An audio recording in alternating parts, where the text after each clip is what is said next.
Halo. Nakusikia. Wewe nani? Mimi naitwa Mwalimu Mberwa. Mwalimu Mberwa. Umenipata? Ase bado sijakupata. Kuna issue gani? Nakupa hongera kama mzazi. Mwanao kashinda milioni 10. Mwanangu kashinda milioni 10. Kwani unasikilizia wapi ndugu mzazi? Sasa kutokana na usalama hatuwezi kumpa hizo pesa kesho. Kwa hiyo ndio umenipigia nizifuate, si ndio? Hapana, tuma 200,000 tukutumie hizo pesa kama security service. Sasa mambo ya kutuma hela hayo sasa Mbelwa hapo ndio tunapishana.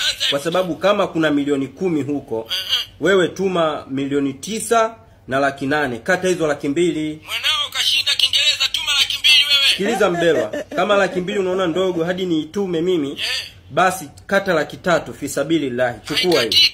Tuma hela hiyo. Tuma milioni 9 na 700,000. Mimi kama headmaster wa shule nimekwambia hela haiwezi kukatika. Tuma 200,000. Mbelwa bwana.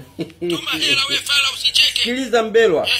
Kwanza mimi to be honest, sina mtoto anayesoma. Huyu msomi huyo. Alafu kingine mimi mwenyewe huwa najifunza Kiingereza ndio, lakini kupitia application ya Teacher Zungu iliyoko Play Store. Basi mimi ndio Teacher Zungu. Tuma hela. Wewe Hamdala Kiuno? Unanijua. Tapeli mkorogo. Tuma teni basi. Kwa issue gani? Mandambo wewe. Kanga rubeta na mali wewe. Wewe kama umelaaniwa laana yako itakuchinja.